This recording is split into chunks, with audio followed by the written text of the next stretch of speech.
what are your recommendations for getting over the fear of commitment to doing something you pre-planned? I could literally feel the anxiety in my chest after pre-planning for the week because A, I'm usually someone who doesn't do something that someone else or I tell myself to do. And B, I'm also terrified of letting myself down if things go off plan. I love this saying, we're always in a vicious cycle or a virtuous cycle, but there's no in between. And this is an example of being deep in the vicious cycle. I predict, I don't know this for certainty, but you're probably like me, a rebel like this. You're the worst kind of rebel. You're an external rebel and an internal rebel, meaning you don't want to do what anybody else told you to do, and you also don't want to do what you told yourself that you were going to do, what past Sarah told future Sarah to do. Worst kind of rebel to be. And add to that you've been playing that loop out enough that you've lost all confidence and faith in yourself.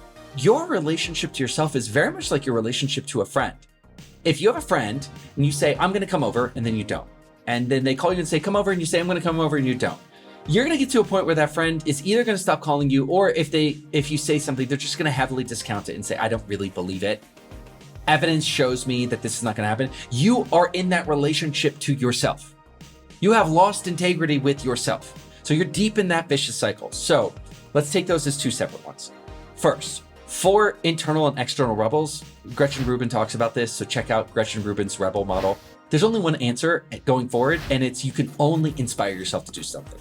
Rebels are almost immune to shame, guilt, punishment, fear. They can basically slough it all off their back.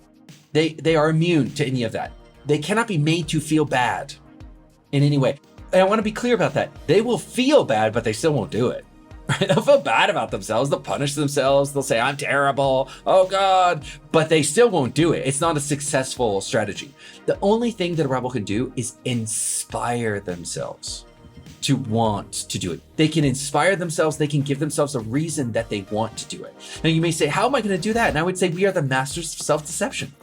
If you lie to yourself, which almost all of us do, then you already have this capacity to manipulate yourself. We're doing this all the time. We are manipulating ourselves all the time. I'm just saying use that as a positive manipulation. So reframing it for yourself, giving yourself a reason you actually want to do it, giving yourself a reward that makes you want to do it. There's all these ways you can reframe and get yourself into a place where you genuinely are excited about, or at least willing to or want to do it. That's how you get past the rebellion. For me, I used to look at a full calendar and want to vomit. If I saw a completely full calendar, to me that represented obligation, limitation, strictures. I hated that. I wanted flexibility, freedom. Freedom was my world, baby. I'm a freedom seeker. I'm a rebel and a freedom seeker, and I don't want to be hemmed in. I want to have full optionality at all times.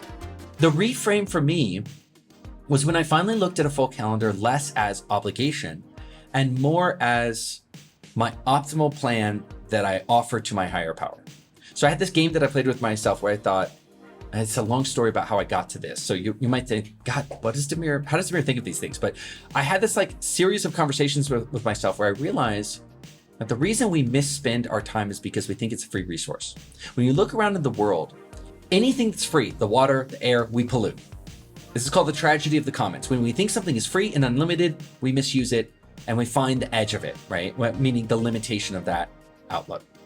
And so part of the reason that we misspend our time is because we have this illusion that we've got infinite amounts of it.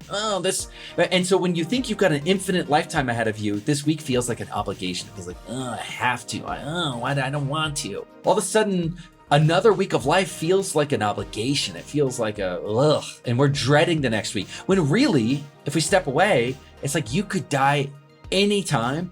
And if you died in a month, you would feel like every week that you got between now and a month would be the most precious gift in the world. So how are we able in our mind to turn something that is the most precious gift in the world, which is another week of sweet, sweet life, and somehow we make it a big bummer? How do we do that in our mind?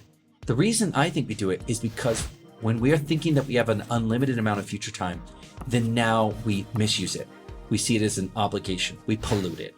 So I created this game with myself where I thought, what if you had to apply to your higher power for another week of life? And your application for that next week of life was your schedule from the last week. Meaning, I come to God and I say, here, God, here's my schedule from last week, which is a representation of how I spent last week.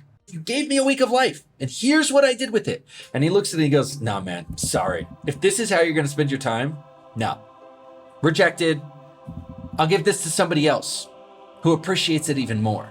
And so I started playing that game with myself. Again, reframe, self-manipulation. This is what's happening right here. Started playing this game where I was like, okay, so how would I treat that? Okay, well, then I would come with a plan for the next week and I'd say, okay, God, if you give me another week of life, here's how I'm going to use it. And it's going to be a little bit of everything. It's going to be a little bit of me enjoying my life and giving something to myself. It's going to be me being a good dad. It's going to be me being a good husband, kicking at work. It's going to be a little bit of everything. I'm going to create a plan for life that optimizes against all of the sides of the Rubik's Cube, where I'm being the best of everything that I can be and I'm getting a little bit of everything that I can get. And then I put that into God as an application. And he looks at it and goes, all right, approved. If this is how you're going to live your life, go for it, buddy. And then I bring that attitude of, Demir, this isn't just a calendar that you filled up with appointments. This is your sort of sacred agreement between you and God. I know this is silly. This is how I think in my mind, but this is almost has a spiritual, psychological component to it. This is an agreement you made between yourself and your higher power of who you wanted to be and how you wanted to operate in this next week of sweet, sweet life that you've been given. And so when I come to breaking the plan, it's not just breaking the plan or being a little bit rebellious or being a bad boy. I think about it as just like, well, I'm not being my highest self. My highest self deeply wants to follow this plan because my highest self knows that I made this in my best mindset. It's not just a pact between me and myself, it's a pact between me and my higher power. And if I can fulfill this, I know I'm fulfilling not just an obligation, but I'm fulfilling a promise that I made to my highest self and my higher power. And so I've transformed it. I've sort of manipulated myself into taking it and making it something that's deeply positive. So now when I see a calendar, when I see my plan for the week, I don't see, a bunch of obligations. I see a promise.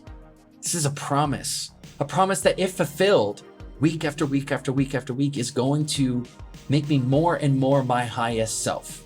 And I don't, listen, gang, am I perfect? No. I slip and I have whoopsies moments and I fall and I have difficulties, but that's my new North Star. That's how I reframed looking at a calendar and wanting to barf to looking at a calendar and saying, beautiful.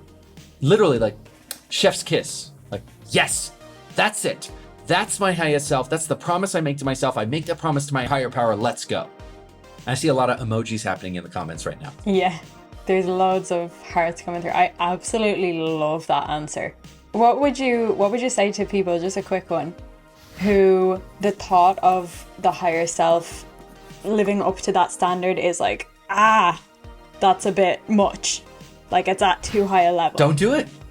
Yeah, I mean, find a different mind manipulation. I don't know if there's a higher power. Let me be clear. I have no evidence. I don't know if there's a higher power who's actually like holding me accountable to this stuff or conspiring on my behalf in the background. I have no idea. It's just inspiring to think about it. To me, I find that a productive way to think about it. And if you don't find it productive, if it's debilitating to think of it that way, find a different mind manipulation that's a more productive. I'm not here to tell you, this is not a conversation about higher power versus not higher power. This is a conversation about productive ways to manipulate and reframe your mindset to get yourself moving and inspire yourself versus unproductive ways. So if this is an unproductive way to think about it, just find for yourself another way. And by the way, if you think, God, that's a very elaborate mind manipulation. Yes, it took me years to get there. that took a lot of mind manipulation to get to that particular analogy that I found to be so inspiring and constructive. But once I got to it, it has been durable. It keeps working for me again and again. Every time I come back to that, even repeating it back to you guys, I get the tingles because I feel it all over again.